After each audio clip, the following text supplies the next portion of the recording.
Hey guys, tonight we travel back to 18th century Bengal, a land of rivers, silk, wealth, and political tension.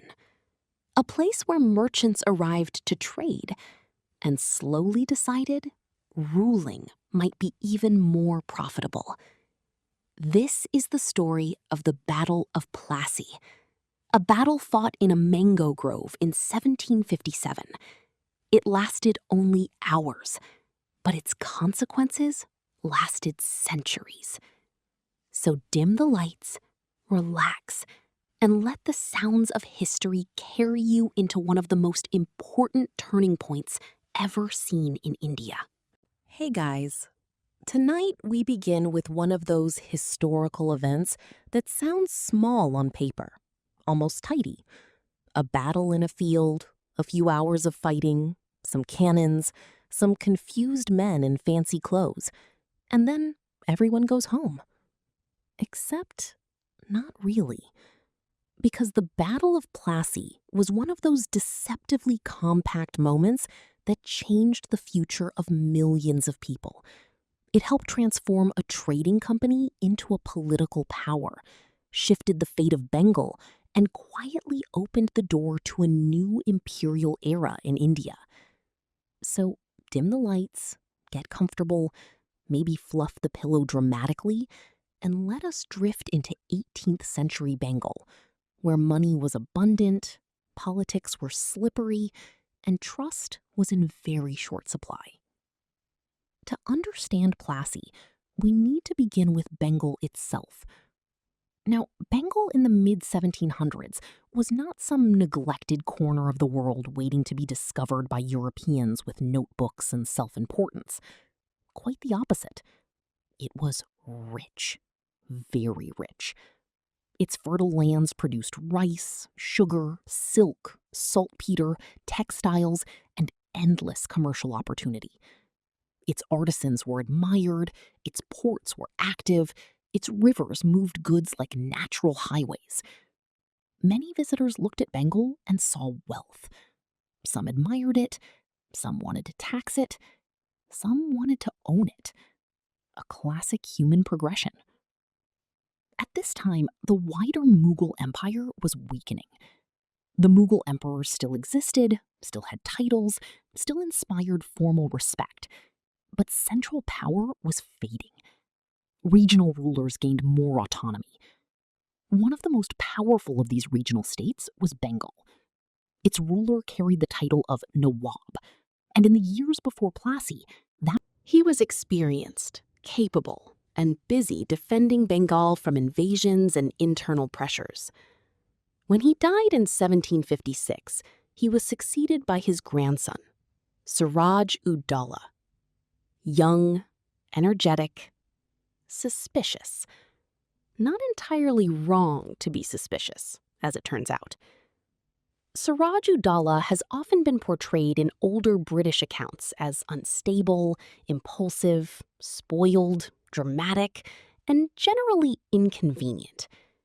Which is interesting, because many imperial histories describe local rulers as irrational, precisely when those rulers object to foreign interference. A curious pattern. Modern historians tend to treat those older descriptions with caution. Was Siraj young and politically inexperienced? Yes. Did he inherit a court full of rival factions? Also yes. Was he facing aggressive commercial powers who had private armies? Very much yes. So perhaps his mood was understandable. Now let's bring in the British East India Company.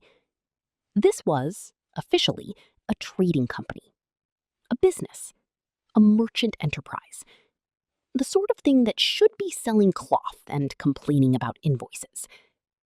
But like many corporations given enough time, distance, and armed employees, it had become something stranger. It maintained forts, it fielded troops, it negotiated treaties, it influenced politics. It occasionally behaved like a state wearing a shopkeeper's hat. The company had major settlements in Bengal, especially at Calcutta. There were also French traders in the region, because of course there were. 18th century global politics loved making every local dispute part of a larger European rivalry. Siraj-ud-Daulah became increasingly irritated by the company. Again, not entirely irrational. The British had fortified Calcutta without his permission. They sheltered political opponents. They often acted as though trade privileges exempted them from local authority. Nothing delights a sovereign ruler like armed foreigners ignoring instructions. So in 1756, Siraj moved against Calcutta. He captured the city. This shocked British interests and caused panic. And then came one of the most famous and controversial stories of the period, the so-called Black Hole of Calcutta. British accounts long claimed that many prisoners were confined overnight in a small cell, causing numerous deaths. Modern historians dispute key numbers and details. Something likely happened, but later retellings may have been exaggerated and politically useful. History loves tragedy. Empire especially loves usable tragedy. The loss of Calcutta triggered a British military response. Enter one of our central characters, Robert Clive. Clive was ambitious, clever, bold, frequently reckless, and gifted at the sort of confidence that can look like genius when it works. He had previously served in India and built a reputation through military action. He was not yet the grand imperial figure later memory would make him. But he was rising, and he knew opportunity when he smelled it. Sometimes opportunity smells like gunpowder. Clive arrived with forces from Madras, alongside Admiral Charles Watson. The British retook Calcutta in early 1757.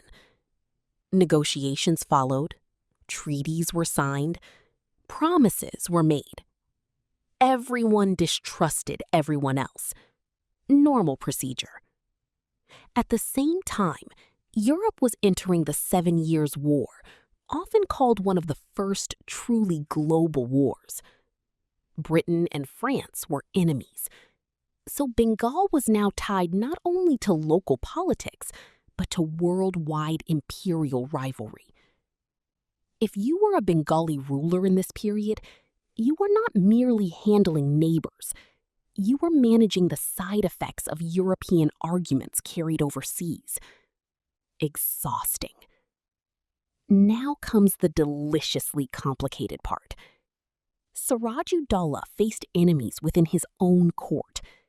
Powerful bankers, discontented nobles, military commanders with ambitions, relatives with grievances, people who saw a young ruler and thought, perhaps I could do better.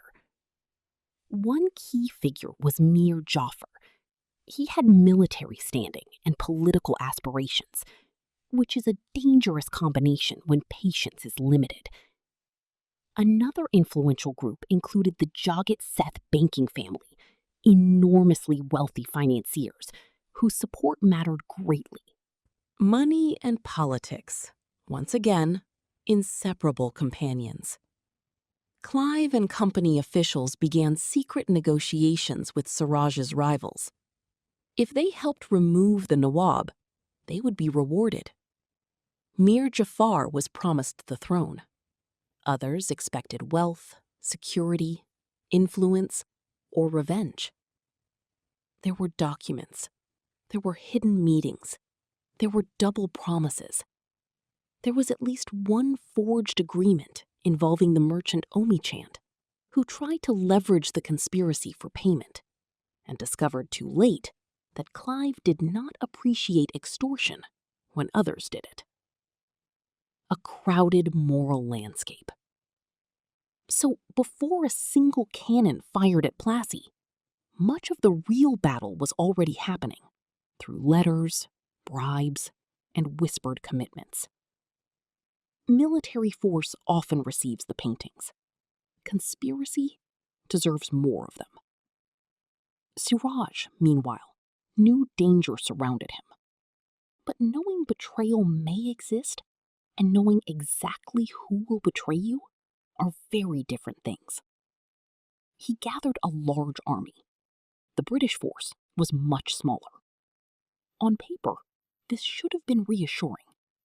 History has many examples of paper being overconfident. In June 1757, the two sides moved toward a place called Plassey, anglicized as Plassey, near the Bhagirathi River.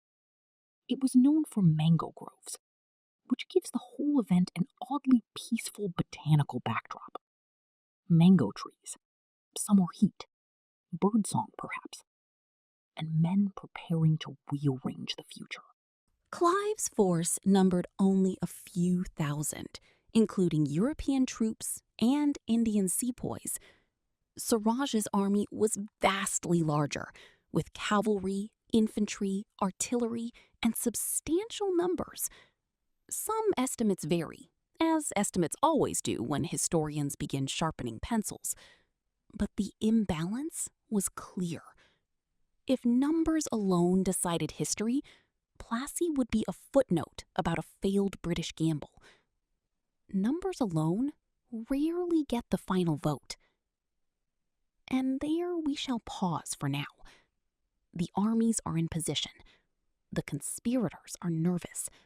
The Nawab is uncertain whom to trust. Clive is pretending confidence, which for him may have been close enough to the real thing. The mango grove waits. And in the next part, we'll watch how one humid June day became one of the most consequential victories ever won by a trading company. All right, settle back in.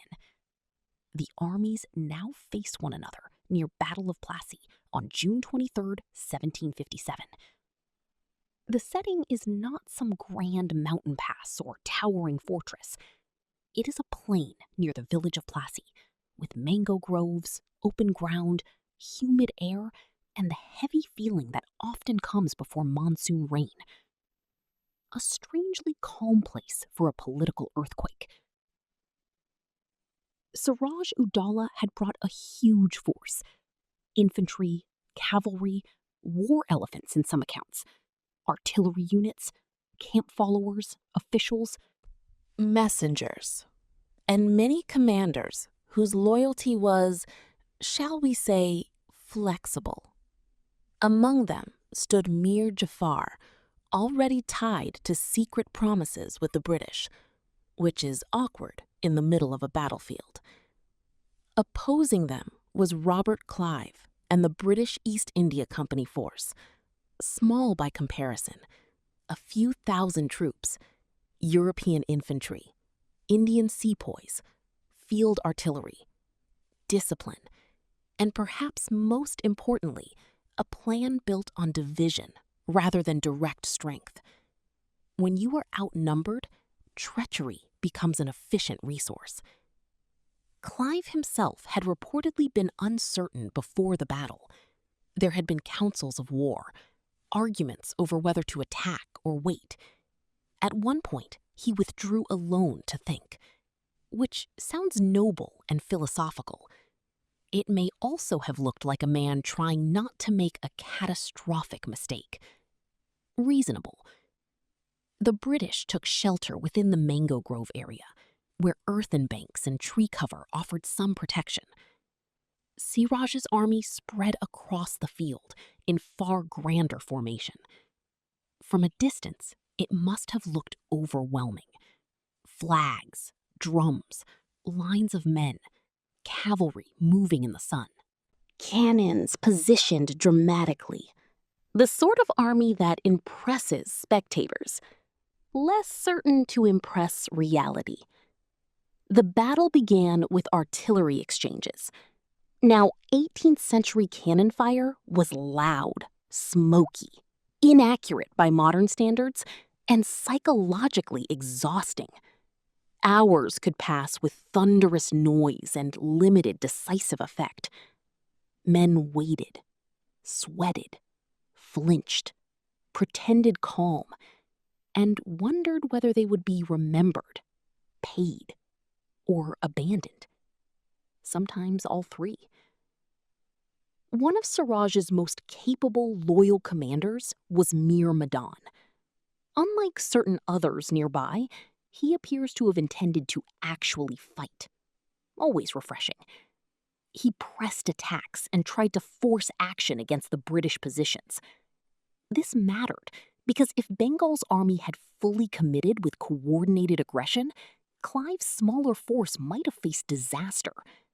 But coordinated aggression requires coordinated loyalty, a luxury not available that day. Then came the rain. A sudden monsoon shower swept across the battlefield. And here, history takes one of those small, practical turns that change large outcomes. Siraj's artillery crews reportedly believed British powder had been soaked as well. But the British had better protected their ammunition with tarpaulins and preparation. Their guns could resume more effectively. Bengal's artillery suffered disruption. Rain, it turns out, can have political opinions. Mir Madan was mortally wounded during the fighting. This was a major blow to Siraj. He had lost one of the commanders still willing to press battle seriously. Leadership in war is fragile. Sometimes one casualty damages morale more than hundreds elsewhere. Siraj, already anxious and surrounded by doubtful men, now faced growing confusion. He consulted his senior officers, including Mir Jafar. One can imagine how helpful that must have been. Accounts suggest Siraj considered retreating temporarily or reorganizing. Mir Jafar and others encouraged hesitation, delay, caution. The sort of advice that sounds prudent while quietly sharpening the knife. Meanwhile, large sections of Bengal's army remained inactive. They stood present, but did little. An army can lose without fleeing if enough of it simply chooses not to matter. This is one of the quiet lessons of Plassey. The battle was not won merely by gunfire. It was won by paralysis. Clive noticed the enemy's uncertainty. He had not been crushed. The huge opposing host was not pressing decisively. Key contingents remained still.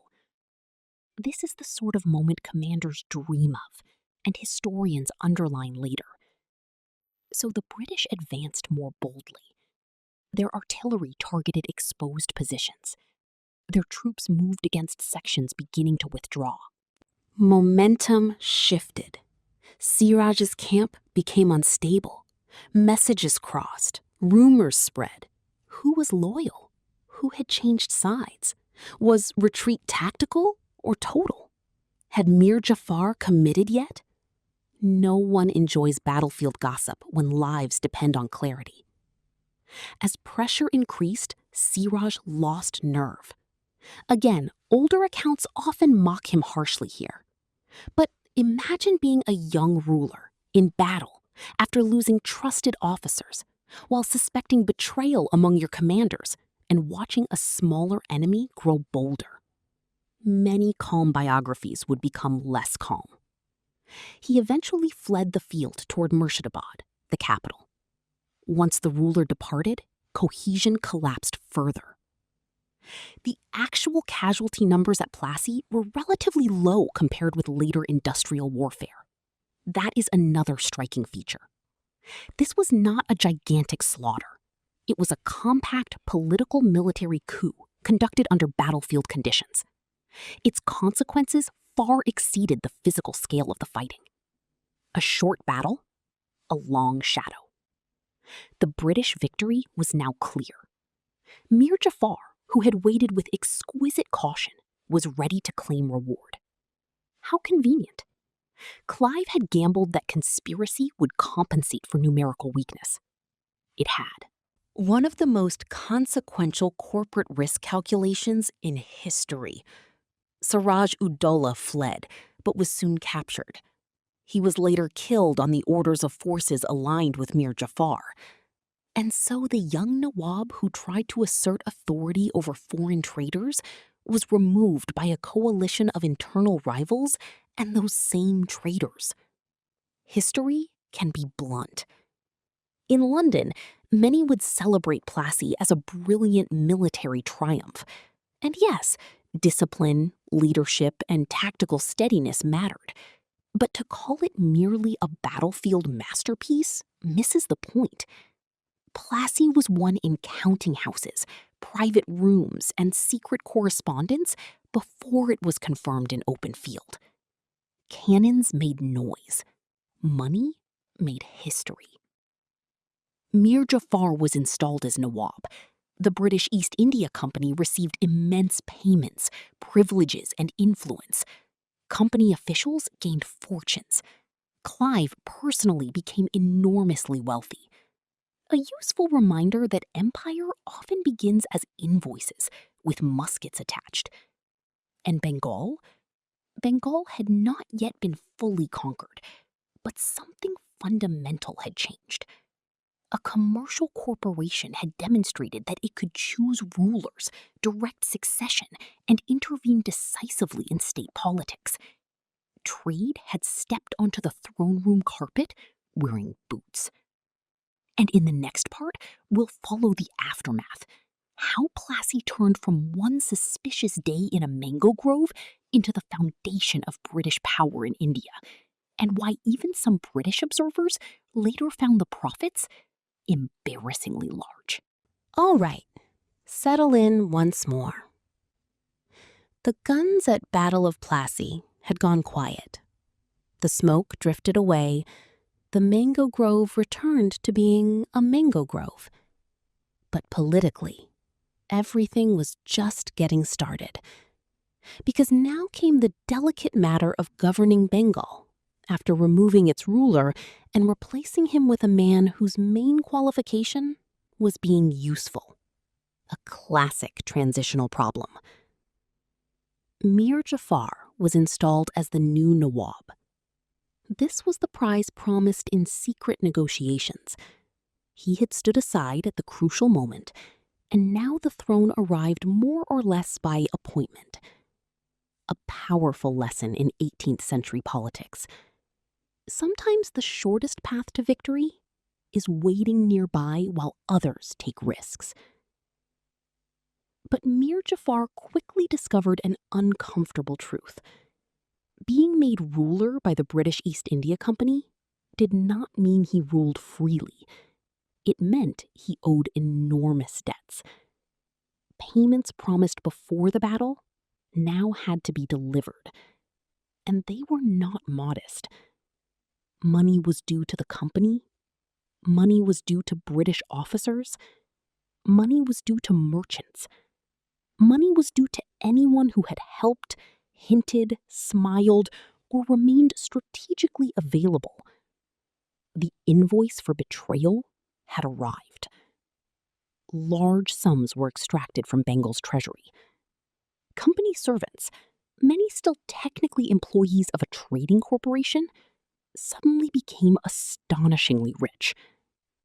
Fortunes were made at remarkable speed. Young men who had arrived as clerks or soldiers now returned to Britain with wealth enough to buy estates and impress people who had once ignored them. Nothing spices up social reputation like suspicious money. Robert Clive became one of the most famous beneficiaries. He received huge rewards in cash and later further income arrangements. To supporters, he was a brilliant empire builder. To critics, he was a gifted looter with paperwork. History, as always, contains both fan clubs. Meanwhile, Mir Jafar struggled. He had obligations to the British, he had rivals at court, he had to appear sovereign while constantly negotiating with the people who had placed him there. This is difficult. It is especially difficult when your sponsors keep asking for more concessions. The company wanted trade privileges, tax advantages, territorial rights, political influence, military leverage, and, naturally, prompt payment. Corporations are famous for moderation only in fiction. Bengal itself remained one of the richest regions in the world. Its agriculture was productive. Its textile industry was renowned. Its merchants were sophisticated. Its financial networks were deep. But wealth attracts management. And by management, I mean interference. The company increasingly behaved less like a merchant body and more like a shadow government.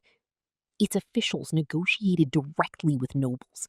Its troops influenced decisions. Its commercial demands shaped administration. The Nawab still had ceremonies, titles, and formal dignity. But practical power was drifting elsewhere, a throne with reduced settings. Mir Jafar soon disappointed the British by failing to be infinitely useful. He could not endlessly produce treasure. Treasuries, rude things, eventually run low when repeatedly opened. He also tried at times to regain independence, build alliances, or resist pressure. This made him inconvenient, and inconvenience is rarely tolerated by those who installed you. So the company considered alternatives, which tells you everything about the new political order. The Nawab of Bengal was becoming less a sovereign ruler and more a replaceable contractor. In 1760, Mir Jafar was pushed aside and replaced by his son-in-law, Mir Qasim. Because if one puppet becomes difficult, one simply changes puppets. Elegant in theory, messy in practice. Mir Qasim proved far more capable and energetic than expected. This often alarms people who prefer symbolic appointments. He reorganized administration. He modernized military forces. He attempted financial reform. And most importantly, he tried to resist company privilege. Now we had a problem. From the British perspective, naturally. One major grievance involved taxation. Company servants often abused trade exemptions, using passes and privileges to avoid local duties while conducting private business. This undercut local merchants and drained revenue. Mir Qasim tried to level the field by removing internal duties more broadly. A logical reform. It was also a direct challenge to company advantage. Logic and empire do not always dine together. Tensions escalated. Disputes became military clashes. Mir Qasim fled westward and formed alliances with other Indian rulers, including the Nawab of Awadh and the Mughal emperor himself. Suddenly, the company faced a coalition rather than a dependent court. This led toward another major conflict, Battle of Buxar. And Buxar, while less famous than Plassey, was arguably even more decisive in consolidating company power. But we are getting slightly ahead of our sleepy caravan. Back in Britain, news from Bengal created fascination and unease. Returned company men, often called Nawabs, displayed sudden wealth. They bought country houses, entered parliament, married upward, spent lavishly. Traditional elites found them useful, vulgar, threatening, or all three. How charming, society said. Where exactly did this money come from? An awkward dinner topic. There was also growing moral discomfort. Even some British observers wondered whether a private company should wield armies, dethrone rulers, and enrich employees through political manipulation. A surprisingly modern question. What happens when profit gains sovereign tools? Still relevant. For Bengalis, the effects were more serious than awkward drawing room gossip. Political instability disrupted governance. Revenue extraction intensified. Commercial patterns changed. Foreign influence deepened. The old order was not ideal, but the new one was not neutral. It was designed for outside gain. And remember, this all followed a battle in which many troops scarcely fought. That is part of the strange genius and darkness of Plassey. It demonstrated that direct conquest could begin without massive invasion. Influence, debt, faction, and selective force could accomplish plenty. Cheaper, too. Empire appreciates efficiency. As the 1760s progressed, the company moved steadily from kingmaker to ruler. Not officially at first. Official language remained polite. Local forms remained visible. But beneath the ceremonial silk, control was hardening. And in the next part, we'll move to Battle of Buxar, where resistance to company dominance would be tested again, and where the right to collect Bengal's revenues would turn a trading corporation into something even more astonishing: a tax state with cannons. All right, settle in again. We left Bengal in the uneasy years after Battle of Plassey, where rulers were being installed, replaced, pressured, and politely drained of authority. Now comes the next great step, because Plassey opened the door, but Battle of Buxar helped furnish the house. Mir Qasim had initially been acceptable to the British East India Company. He seemed cooperative, he seemed manageable, he seemed like another useful arrangement. Then he began governing seriously. A mistake from the company's point of view. Mir Qasim tried to restore financial stability.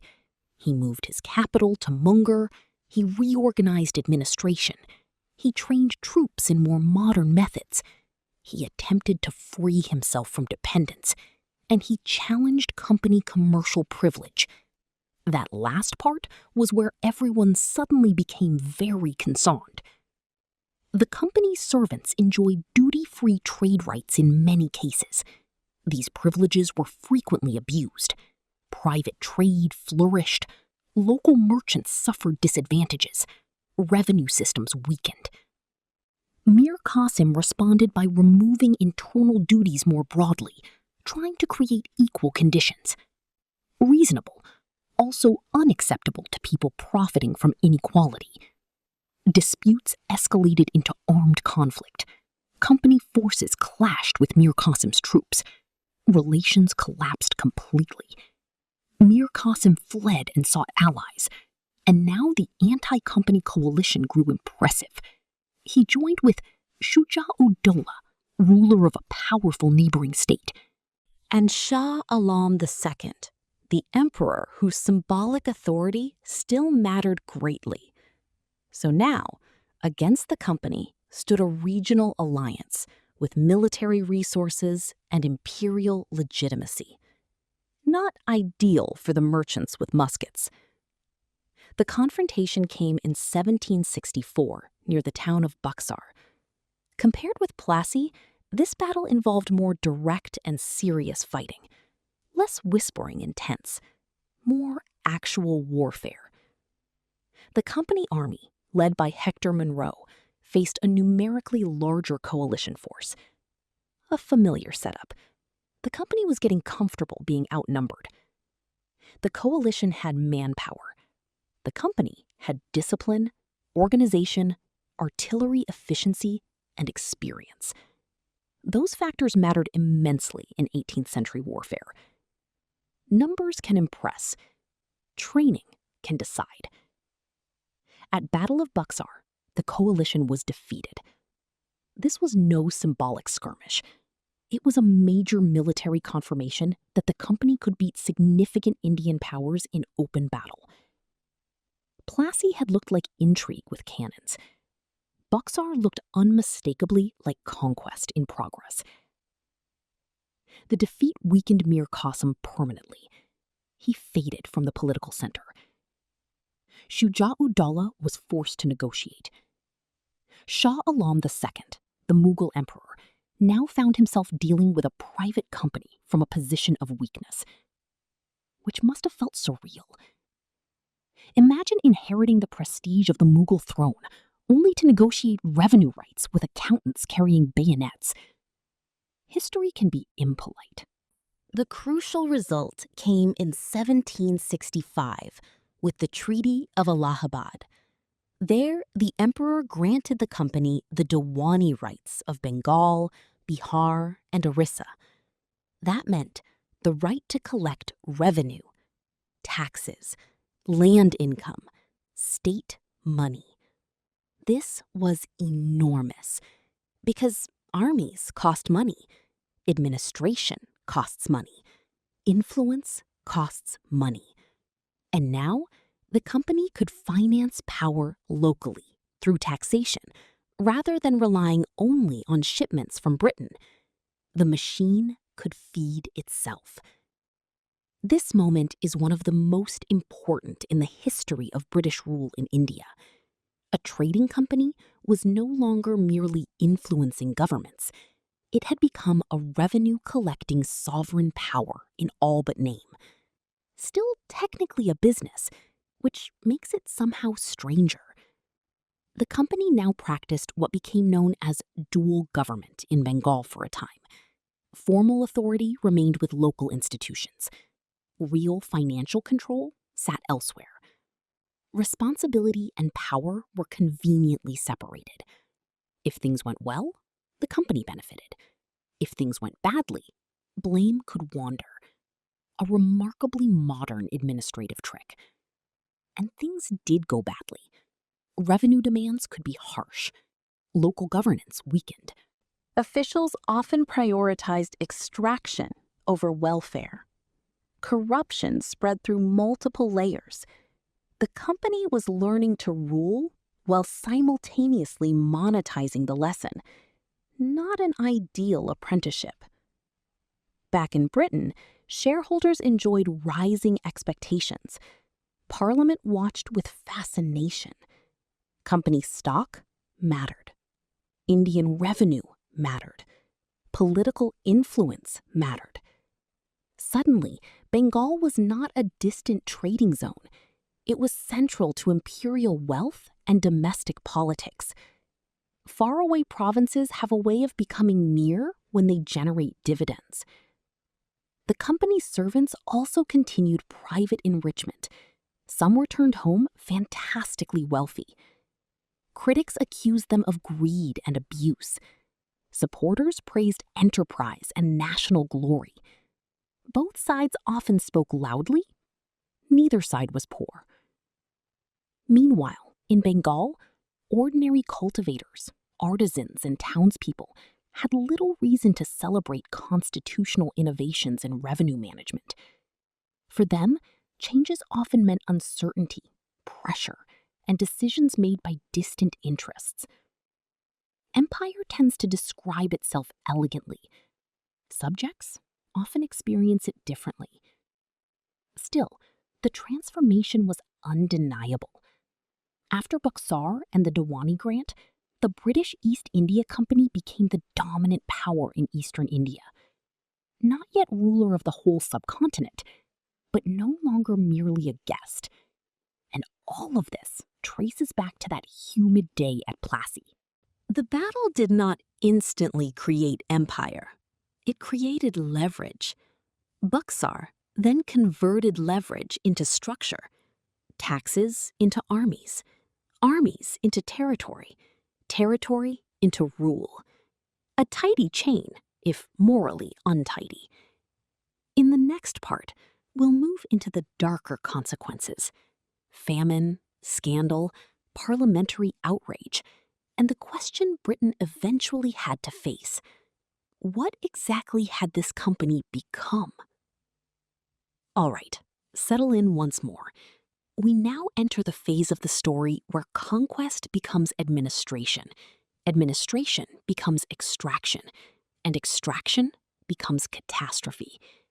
Because after Battle of Plassey and Battle of Buxar, the British East India Company was no longer pretending to be just a merchant body with unusually enthusiastic security staff.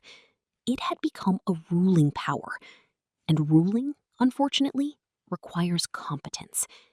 The company had many talents: bookkeeping, lobbying, war, private enrichment, strategic indignation. But governing millions of people fairly and effectively was not yet among its polished skills. In Bengal, company officials and local intermediaries managed land revenue systems with strong pressure to maximize income. Taxes had to be collected. Profits had to be maintained. Expectations in Britain had to be satisfied. Shareholders, as a class, are rarely soothed by phrases like reduced earnings for humanitarian reasons. Then came one of the darkest disasters of the era. Great Bengal Famine of 1770. Crop failures, drought, market breakdown, disease, and administrative failures combined into catastrophe. Millions are estimated to have died. The exact numbers remain debated. The scale of suffering does not. Villages were devastated. Fields went untilled. Families sold possessions. People fled in search of food. Many never found it. Travelers described roads lined with the starving and dead. A prosperous region was brought to terrible distress. Now, famines are complex events. Weather matters. Harvests matter. Transport matters. Markets matter. But policy matters too. And many historians argue company revenue demands and poor response worsened the disaster significantly. Taxes were often still pursued. Institutional priorities remained cold. When profit systems meet famine, compassion is not always first through the door. The company itself also suffered financially, because extracting wealth from a collapsing economy has limits. Dead tenants do not pay rent.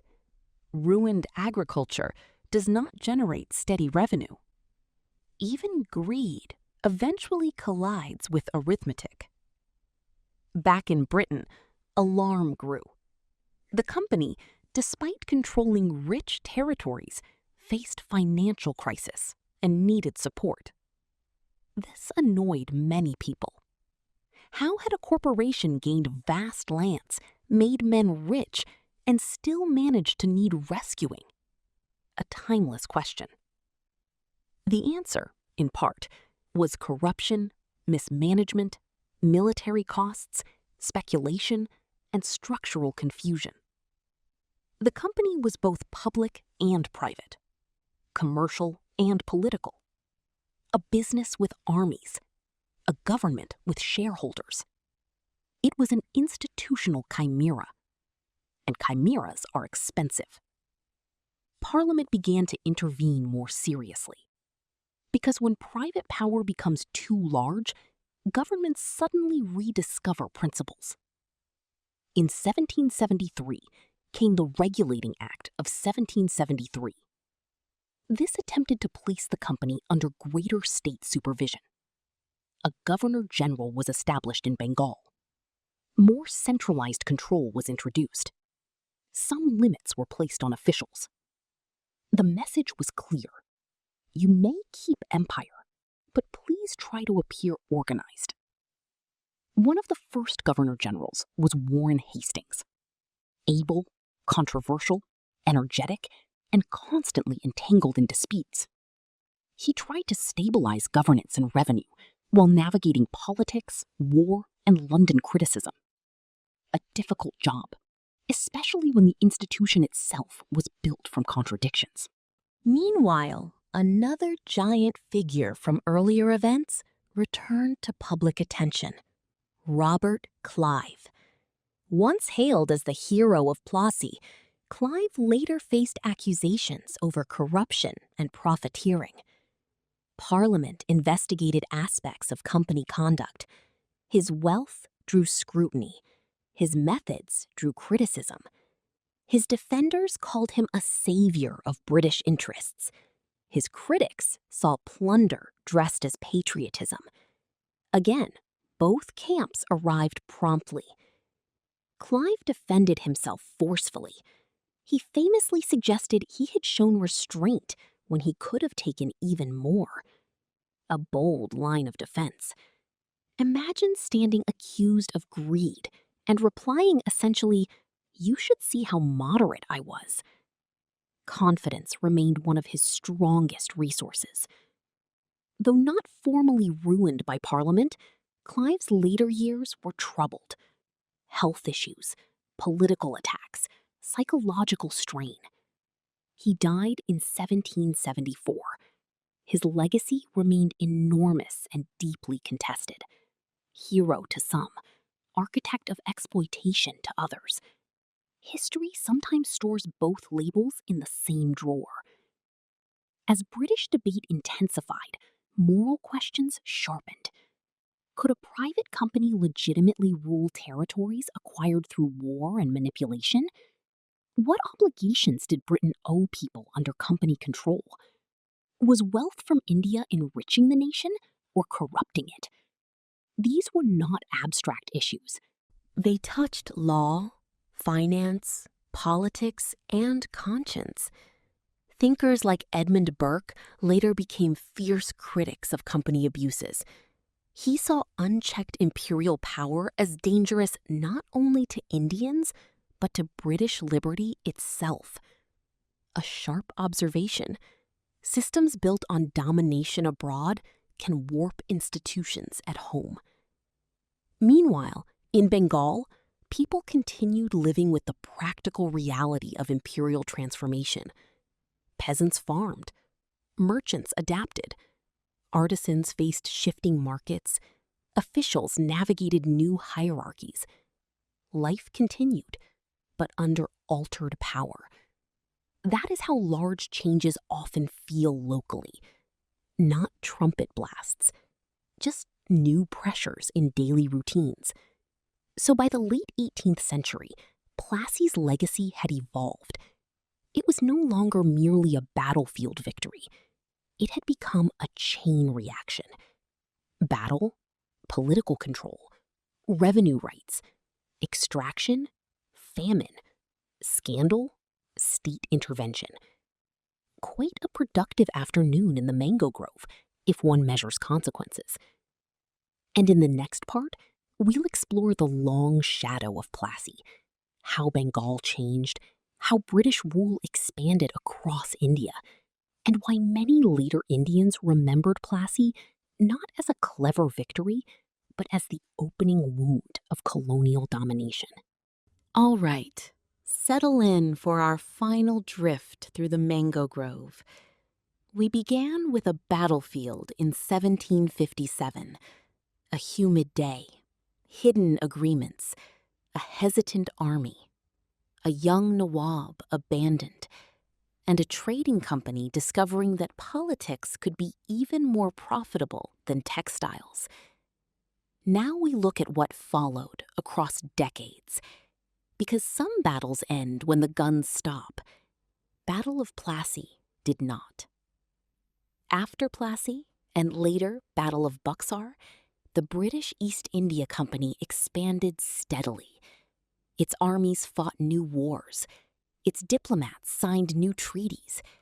Its administrators redrew systems of revenue and law. Its appetite, notably, did not become smaller. By the early 19th century, large parts of India were under direct company control or indirect dependency. A remarkable rise for an organization that began by selling spices and asking politely for port access. Plassey became a template. Not always overwhelming invasion, not always total destruction. Instead, identify rivals, exploit succession disputes, back one claimant, demand concessions, station troops, collect payments, repeat as needed. A disturbingly efficient model. Many Indian states still resisted fiercely. There were powerful kingdoms, confederacies, and rulers who fought the company for decades. The Maratha Confederacy, Tipu Sultan, the Sikhs, and many others challenged British expansion in different eras. So, Plassey was not the end of Indian autonomy overnight. Far from it. But it was the beginning of a new balance of power. And beginnings matter. For Bengal, the transformation was especially profound. Once among the wealthiest regions in the world, it was increasingly integrated into imperial priorities. Revenue extraction intensified over time. Traditional industries, especially textiles, faced changing pressures from British trade policy and industrial competition. Local elites adapted in varied ways. Some prospered. Some lost influence. Many ordinary people simply endured systems they did not design. Calcutta rose as a major British center. Administrative capital, commercial hub, imperial showcase. What had once been a vulnerable company settlement captured by Siraj became one of the most important cities of the British Empire. History enjoys irony. British narratives long celebrated Plassey as a brilliant imperial triumph. Schoolbooks praised Robert Clive as daring and strategic. Paintings showed confidence, order, destiny, flags, and dramatic skies. Empire loves artwork. Less often highlighted were bribery, manipulation, revenue extraction, and famine.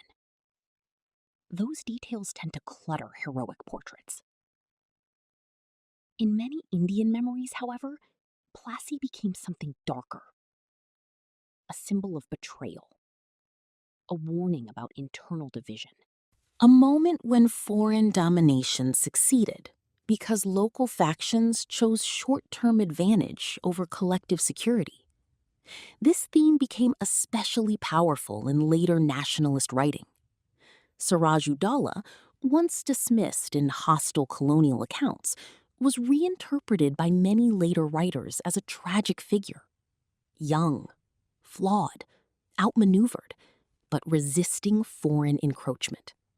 His defeat became not merely personal failure, but historical tragedy.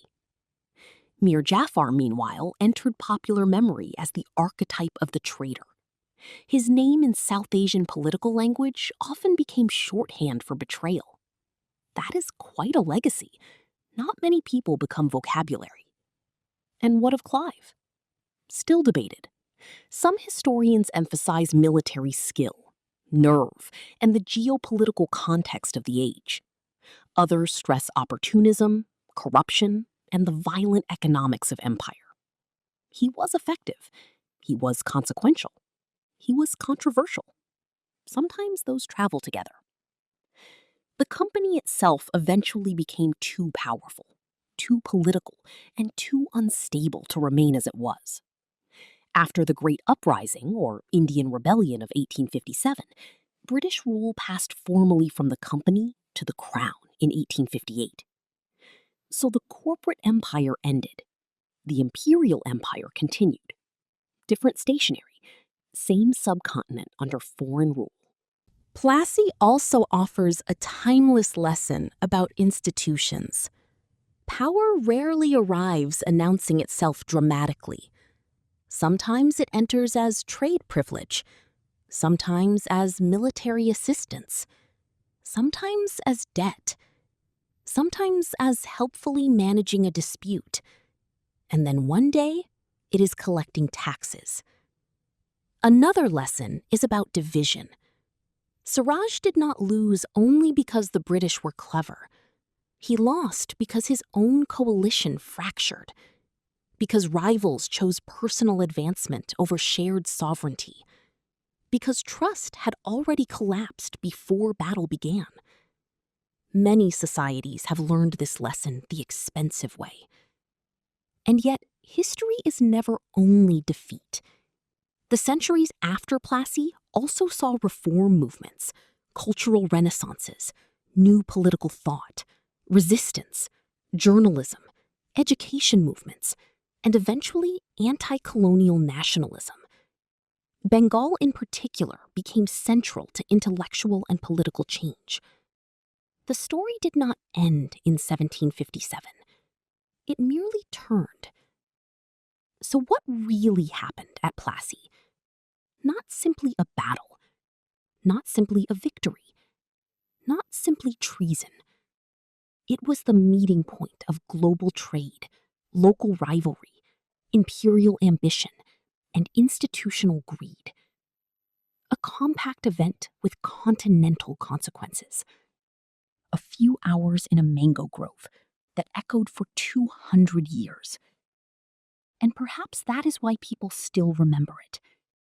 Because it reminds us that history can pivot quietly. No thunderbolt, no grand speech, just rain on gunpowder. A commander who waits, a ruler who trusts the wrong men, a company that wants more than commerce, and a world that changes before anyone fully realizes it. So tonight, as we let the field grow silent again, imagine the mango trees standing there after everyone had gone. Broken earth, spent smoke, dropped weapons, birdsong returning, and no sign, at least to the eye, that empire had just begun. Sleep well.